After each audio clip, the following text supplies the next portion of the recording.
তুমি যাকেই বিয়ে করো না কেন তার খুঁত অবশ্যই থাকবে।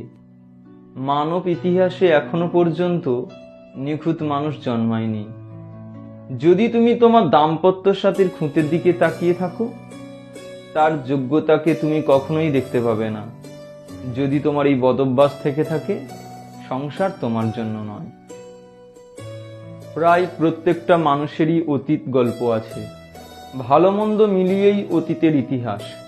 যদি তুমি তোমার দাম্পত্য সাথীর অতীত নিয়ে ঘাঁটাঘাঁটি করো, তাহলে বর্তমানের দাম্পত্য সুখটাকে তুমি হারিয়ে ফেলবে।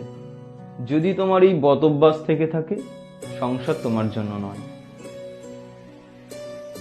প্রত্যেক দাম্পত্য জীবন বিভিন্ন সমস্যার মুখোমুখি হবে রোজই। দাম্পত্য জীবন ফুলবাগানও নয়, আবার যুদ্ধক্ষেত্রও নয়। লাভ ম্যারেজ হোক বা অ্যারেঞ্জ ম্যারেজ, যে প্রতিক্রিয়াতেই বিবাহ হোক না কেন, নির্দিষ্ট কিছু সমস্যা থাকবেই।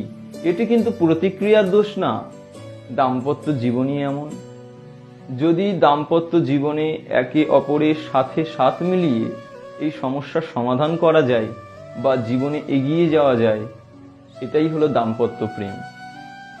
আর যদি একে অপরকে দোষারোপ করতে থাকে এই সমস্যার জন্য, তাহলে সংসার তাদের কখনোই হবে না। যদি একে অপরকে দোষারোপ করা বদভ্যাস থেকে থাকে, তাহলে সংসার তোমার জন্য নয়।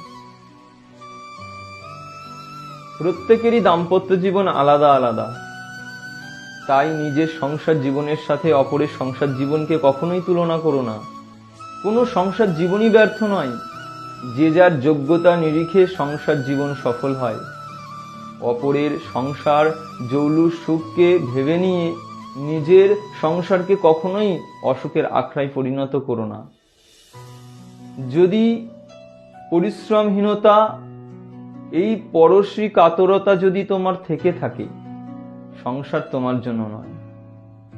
সংসার করার সিদ্ধান্ত নেওয়ার অর্থ হলো তুমি তোমার জীবন থেকে সংসার বিরুদ্ধ ভাবনা, কতগুলি বদভ্যাস চিরতরে ত্যাগ করার সিদ্ধান্ত নিচ্ছ। যেমন মূর্খতা, উচ্ছৃঙ্খলতা, শৃঙ্খলহীনতা, আলস্য, অশ্রদ্ধা, প্রেমহীনতা, অপরের কথায় বিশ্বাস, পরচর্চা এবং বিশ্বাসের সহিত প্রতারণা করা। এই কতগুলি বদভ্যাস যদি তুমি ত্যাগ করতে না পারো, তাহলে সংসার তোমার জন্য নয়। নিখুঁত দাম্পত্য জীবন বলে কিছু নেই, রেডিমেড দাম্পত্য বলে কিছু নেই, এবং শর্টকাটে দাম্পত্য জীবনে সুখও পাওয়া যায় না। দাম্পত্য জীবন বা সংসার জীবন কথার অর্থ হলো একে অপরের প্রতি একই মাত্রায় শ্রদ্ধাবোধ, বিশ্বাস, প্রেম, প্রীতি, ভালোবাসা এবং সর্বোচ্চ শ্রমের ওপরে সৃষ্টি হয় তার দাম্পত্য জীবন বা সংসার জীবন। দাম্পত্য জীবন সেই ছোট্ট চারা, যেই চারাকে সুন্দরভাবে পরিচর্যা করলে একদিন মহিরুহে পরিণত হয়। আর যদি সেই সুন্দর চারাকে পরিচর্যা না করা হয়, তাহলে ধুঁকতে ধুঁকতে সেই চারাটি মরে যাবে। যদি তোমার পরিচর্যাহীন মানসিকতা হয় বা খামখেয়ালি প্রকৃতির মানসিকতা হয়, তাহলে সংসার তোমার জন্য নয়। সংসার ও আর্থিক সক্ষমতা একে অপরের পরিপূরক। সংসারকে রক্ষা করার জন্য বা সংসার জীবন শুরু করার জন্য আগে অর্থের ব্যবস্থা নিতে হবে। অর্থ উপার্জন না করতে পারলে সংসার জীবনের চিন্তা ভাবনা করা তামাশা মাত্র। নিজের যোগ্যতার থেকে বেশি যোগ্য ব্যক্তির সাথে যদি সংসার জীবন শুরু করা হয়, তাহলে অর্থের চাহিদার সমস্যা ঘটায়। তাই নিজের যোগ্যতার সমতুল্য ব্যক্তির সাথেই সর্বদাই সংসার করা উচিত। সংসার মানে আর্থিক বিবেচনা। যদি তুমি পরিশ্রমহীন মানুষ হও, তাহলে সংসার তোমার জন্য নয়। প্রেম ভালোবাসাহীন সংসার একটি অভ্যাস মাত্র। এই অভ্যাস এক সময় দাসত্ব, মালিকানায় পরিণত হয়।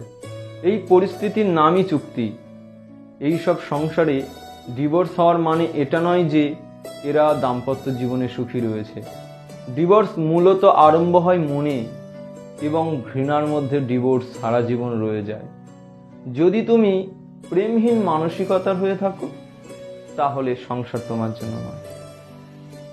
সংসার জীবন শুরু করার আগে অতীতের প্রেমকে, হারানো স্মৃতিকে এবং অতীতের মানুষকে চিরতরে অতীতেই ফেলে আসতে হবে। বর্তমান জীবনসাথীর সাথে প্রতারণার আরেক নাম প্রাক্তন স্বামীকে নিজের মনের মধ্যে জাগিয়ে রাখা। যদি তোমার এই বদঅভ্যাস থেকে থাকে তাহলে সংসার তোমার জন্য নয়। সংসার করো, সংসারই পূর্ণতা। সংসার তুমি তখনই করো যখন তুমি সংসার করার যোগ্য হয়ে উঠবে, অন্যথায় আরো একটি সুন্দর জীবন নষ্ট হয়ে যাবে।